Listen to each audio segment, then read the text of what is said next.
Is this the dagger?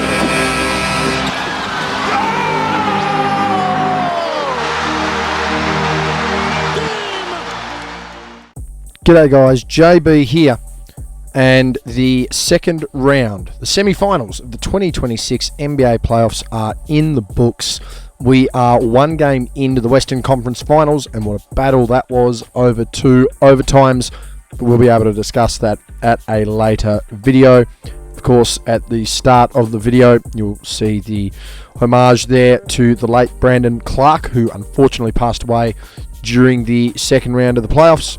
And no doubt there will be further news around what happened with Brandon Clark floating around the league as time continues on. But for this one, we're going to discuss the 4 semi-final matchups that occurred in the league and look forward and ahead to exactly what could happen in the conference finals.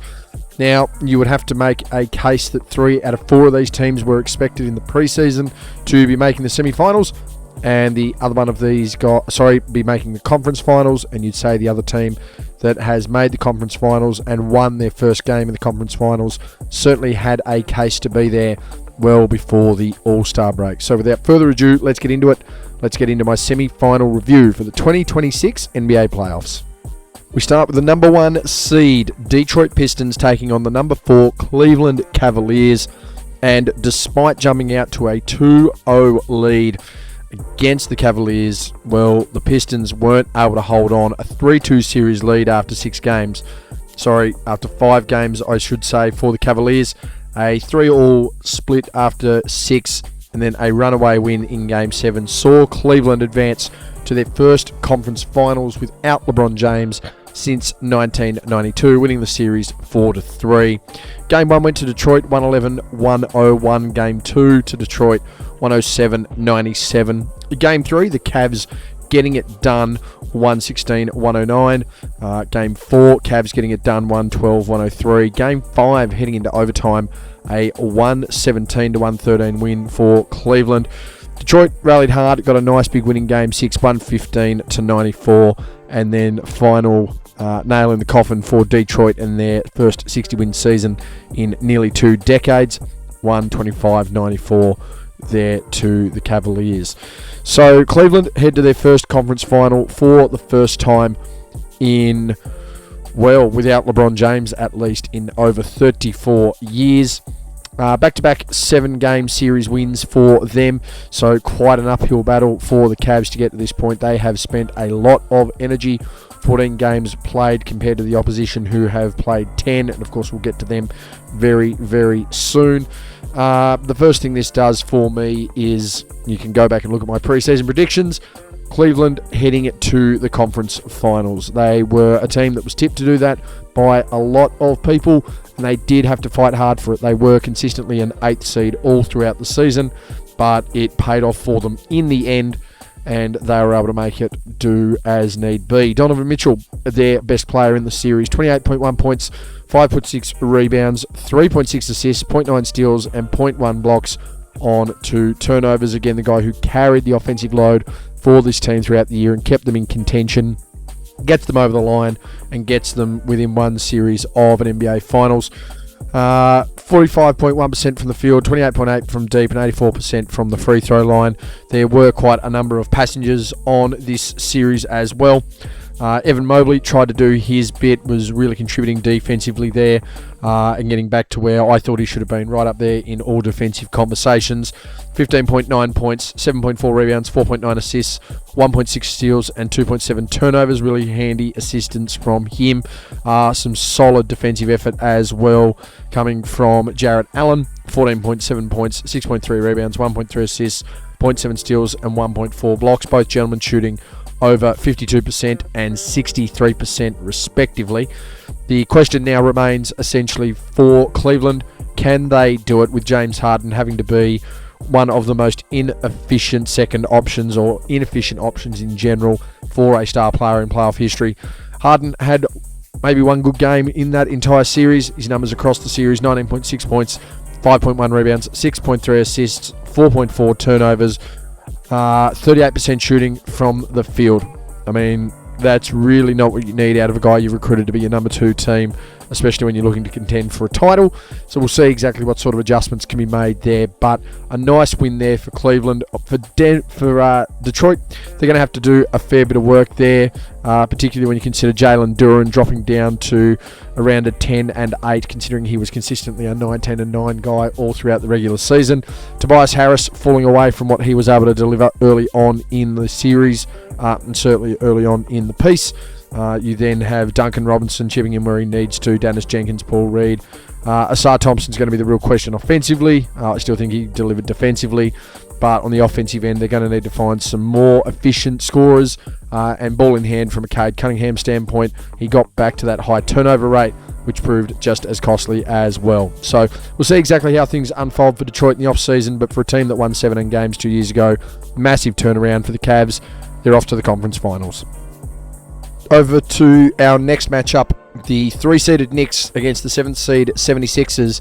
And I thought the series was going to be tighter, but that became evident that it wasn't going to be from the outset. A 4-0 series win for the Knicks, who absolutely dominated this one from go to woe. Really never looked contested at any point.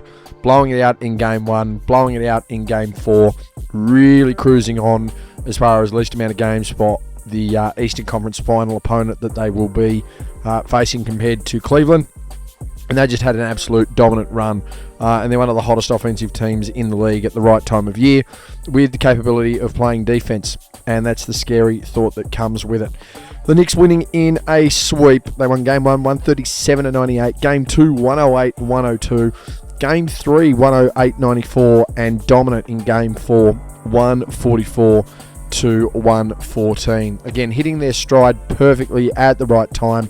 This is a team that's going to be tough to beat in the East, and a team that's going to be, you would have to assume, extremely competitive against anyone they face in the West.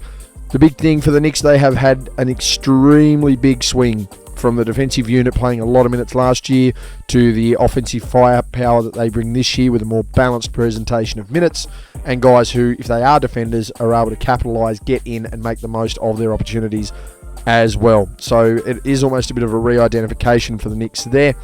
And they head to back-to-back Eastern Conference Finals for the first time since 1999 and 2000. Of course, that fateful 1999 trip from the 8th seed to the NBA Finals against, ironically, the San Antonio Spurs. And 2000, where they took on the Indiana Pacers, before the Pacers themselves went on to face the Los Angeles Lakers. Jalen Brunson, their best player in this series for my liking. Again, the captain stepping up and stepping out. 29 points, 2.8 rebounds, 6 assists, 0.8 steals on 1.8 turnovers. Couple that with 51.3% from the field, 44.8 from deep, and 92% from the free throw line. And you have just an absolute dominant display from the Knicks as you keep going down the list. They managed to get that done with only 2 games from OG Anunoby, who still averaged 21 and 2 steals. 4 games played for the rest of their double-digit scorers, including Mikal Bridges, Karl Anthony Towns, Josh Hart, and Miles McBride. So plenty of depth and plenty of scoring going on there. Mikal Bridges, unbelievable, 63.8% from the field. Karl Anthony Towns, 61.8% from the field. Josh Hart, 48.6%. Miles McBride off the bench, 44.4% from the field. Just a dominant display on the offensive side of things. For Philadelphia, it was the wrong time to get tired for their star players, which was unfortunate to see. Embiid only playing the 3 games, averaging 18.7 points. Rebound numbers down to 5 a game. Defensive numbers almost non-existent. Tyrese Maxey, a big drop in his scoring, 18.3 points, 4.8 assists, 43% from the field. Kelly Oubre, the third option. I'm not saying that that's a bad thing. I'm just saying you're not going to win a series if Kelly Oubre is going to be consistently your third option. 15.8 points there. Paul George falling away, as many people thought he was going to at some stage, just a matter of when. He just did it at the wrong time. 14.5 points on 40.7% from the field. And VJ Edgecombe, a really nice run in the first playoff run. Had a bit of a rookie reality check there. 12 points on 40.4% from the field. So a far more balanced performance when you look at everything from New York. There's a reason they are advancing to the conference finals, where they will be taking on the Cleveland Cavaliers. Who wins that series? Who knows? I would think New York keep up the pace, but very hard for me to rule out a team that has recovered from a team that's recovered from 2 7-game series realistically. So we'll see exactly how things unfold for them. I'm not saying it's a toss of the coin. I actually think New York can win that. My prediction was New York was going to win the East at the start of the year. I do think they're going to be in for a bit of a challenge. Ultimately, though, I think they've got the defensive pressure to put on James Harden and make life extremely difficult for Donovan Mitchell, where he will have to carry the offensive load once again. Moving over to the West, and it was the defending champions by name and the defending champions by nature. They brought the Thunder to the City of Angels and dominated in 4 games. The only real contest of the entire matchup was Game 4.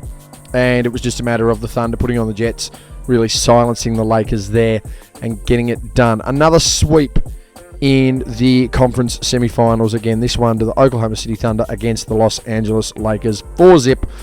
They won Game 1, 108-90. Game 2, 125-107, which then forced a referee conference at the end of the game from the Lakers, which didn't work out in the end.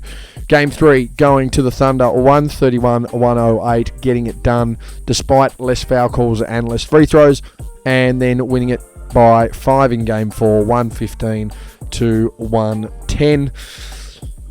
You've only got to look at the series at a real glance to know exactly what went on there. The best team in the league handled their business again against a team that didn't have the same level of firepower, didn't have the same level of step up from role players, and couldn't find a mismatch to save themselves to ultimately try and gain any sort of advantage. And that's exactly what the Oklahoma City Thunder were able to do. Now, of course, you've got Gilgeous-Alexander, the MVP of the league, dominating the basketball, but AJ Mitchell proved to be crucial. He was that guy that they were not ready to scout against, particularly when Jalen Williams was missing from a series with a hamstring injury. They didn't know who was going to step up. That guy was AJ Mitchell. There's a reason I've got him on the screen there, really dominating the basketball. And Shea really didn't need to do anything major in this series, which is probably not a bad thing when you consider the opponent they've got in the conference finals. But it was AJ Mitchell that really stepped up and just proved that mismatch, particularly when you look at all the other defensive aspects and key offensive options that are available to Oklahoma City there. Mitchell for the series, 22.5 points, 3 rebounds, 6 assists, 1.8 steals on 1 turnover, 56.3% from the field, 25% from deep, and 87.5% from the free throw line. The other mismatch there as well, considering the Lakers bigs taking on one of the 3 best defenders in the league in Chet Holmgren. He was able to have some good nights himself. Again, those mismatches really creating opportunities for the Thunder to get that job done easy. Again, another sweep for them. Plenty of rest for the Western Conference Finals. Now, we know based on the end of Game 1 that rest was definitely needed based on the minutes that a lot of guys played. But you do have to wonder whether a lack of game time comparatively has hurt them, considering they did suffer their first loss in the conference finals for these playoffs. But we'll touch on that in another series. A dominant display there, as I mentioned, by the Thunder, just getting the job done. The Lakers not really competing in any sense there. Even more broadly across the board, every advantage going to the Oklahoma City Thunder. That's all 5 major stat categories. That's lack of turnovers, and that's the 3 key shooting splits, all in their favour. As I mentioned, AJ Mitchell with those 22.5. Shea by no means had a perfect series, but was respectable at 24.5. 2.3 and 6.3 on 47% shooting. Chet Holmgren, as I mentioned, that mismatch there, 20 points, 9.8 rebounds, 1.5 steals and 1.5 blocks on 60% from the field. 38.5 from deep, so able to really stretch that. Jared McCain also proving crucial. 11.5 points on 58.6 from the field. 63.2 from deep, just getting it done. And, well, everyone else really chipping in along the way to get their looks. Meanwhile, for the Lakers, it was LeBron leading the way. 23.3 points, 6 rebounds, 5.8 assists on 50% from the field. Austin Reeves, 20.8 points, but, I mean, 42.6 from the field is going to cause some issues. Rui Hachimura, the consistency in his 3-point shooting really helped the Lakers in this playoff run. 20 points per game in this series, 55.8 from the field, 55.2 from deep. Marcus Smart and Luke Kennard, your other double-digit scorers. Now, Luke Kennard had a really hot run in round 1, only averaged the 10 points in round 2. And Marcus Smart, not a known scorer, 10 points a game, but 30% shooting from the field, always going to be a liability. Does speak volume to the defense of the Oklahoma City Thunder, and they're going to have to really apply that in this next series. But the defending champions doing what they should do, and that's getting to at least a chance to defend their title within their own conference. And finally, the number 1 seed is through, and so is the number 2 seed, the San Antonio Spurs, getting the job done against the 6th seed Minnesota Timberwolves in 6 games, advancing through to the conference finals with a team that is so young and so raw, but they are very much a chance for the next decade to be in control of this league, along with the Oklahoma City Thunder. I have a feeling that we will have a new rivalry developed in the Western Conference. It wasn't easy. It was very much a yo-yo affair there for the Spurs, but they were able to get the job done and get things over the line in their favour. Game 1 to the Minnesota Timberwolves, 104 to 102. Game 2 to the Spurs, 133-95. Game 3 and Game 3 also going to the Spurs, 115 to 108. Timberwolves bouncing back. Game 4, 114 to 109. Game 5, that went to the Spurs, 126-97. And Game 6, a dominant display, 139 to 109. Ant Edwards shaking hands with the opposition with well over 8 minutes to go in the game. Big dominant run there for the Spurs to get that job done. It was a competitive series, but a nice proving series for a young team. It's okay if you're the 2nd seed, you won 62 games, you're taking on a Portland team that's broken 500, has battled to get to 500 and had a bit going on this year. No genuine superstar power. Denny Avdia, clearly the key opposition matchup, but going up against genuine superstar right there in Anthony Edwards, going up against 4-time Defensive Player of the Year Rudy Gobert, albeit some other injuries for Minnesota. That was a really good proving ground for the Spurs, and they got through that nicely. I mentioned before I thought it was going to be the relentless attack of the guards that was going to be crucial in this series, and it was. There's no doubt about it. Victor Wembanyama clearly had an impact, and I think he was the best player in the series, but I think the turning point was the fact that he was battling hard, going up against some of those guards. For Minnesota, it was the fact that they had to go up against that enormous amount of perimeter pressure that was being brought to them. Plenty of scoring options, plenty of elite defense being played, and on top of that, if they don't get you, the big fella in the middle will. And again, the question will be, can they keep their season form against Oklahoma City? We know at the time of recording that to be true. Double overtime win in Game 1 of the Western Conference Finals, and looking like a team very much ready to compete for a championship very soon rather than later. Victor Wembanyama, their best player in the series, as I mentioned, 19.8 points, 12 rebounds, 2.7 assists, 0.3 steals, and 4.2 blocks on 2.7 turnovers, 51.2 from the field, quality overall performance there, 25% from deep. That's something that he will look to improve on, but he's not afraid to take shots when it matters. That's just a fact. And really nice shooting from the free throw line as well for Wemby, 80% in that circumstance. Plenty of other guys contributing, as I mentioned, 20 points a game to Stephon Castle, 5.7 rebounds, 6.2 assists, quality defense, 50-40 splits from the field and deep. You then had another 4 players averaging between 11 and 17 a game. De'Aaron Fox, 17.7 a game on 42.9 from the field. Dylan Harper, huge playoff run to start his career. 14.7 points, 6.2 rebounds, 2.5 assists on 56.9 from the field. Devin Vassell, 12.3 points per game on 43.8 from the field. And Julian Champagny, 11.5 per game on 44.2. Plenty of other presence there throughout the lineup, but they were able to get the job done and get it done handily.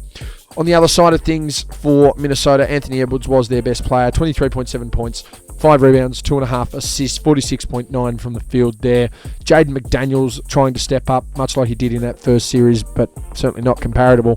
14.8 points a game on under 40% from the field. Naz Reid copped an elbow there from Wemby, but trying to step up in the minutes that he had. 14.3 on 50.8% from the field. And Julius Randle, nothing short of an absolute shocking series. 12.8 points on 34.2% from the field. You are not going to get much further than 6 games with your second option doing that. And Terrence Shannon Jr. stepping up as well, 10.7 points, but again, 34.9 from the field. Look at the dominance from the guards. Look at the dominance from Wemby. The Spurs sitting in a very comfy position right now, and with a 1-0 lead in the Western Conference Finals, you certainly wouldn't want to be anyone that takes them on in the West, let alone in the East.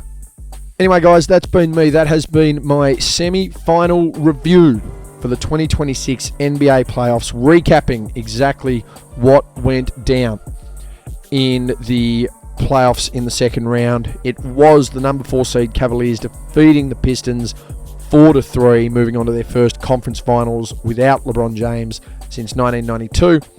And the New York Knicks with a very dominant sweep against the Philadelphia 76ers. They are back to the Eastern Conference Finals with their first back-to-back conference final appearance since 99-2000. On the other side of the bracket, the defending champion Thunder sweeping through the Lakers, heading back to defend their title. And the young upstart San Antonio Spurs winning in 6 to take on the Thunder, whom they had a winning record against in the regular season. It's notable as well with that matchup that there has not been a playoff matchup between two teams who both had at least 62 wins in the regular season since the 1998 NBA Finals between the Chicago Bulls and the Utah Jazz. So, with all the factors of how competitive their series have been and their battles have been, we could be in for one of the better conference finals of the last quarter century. Anyway, guys, that's been me. That's been my review for the semi-finals of the 2026 NBA playoffs. I'm out.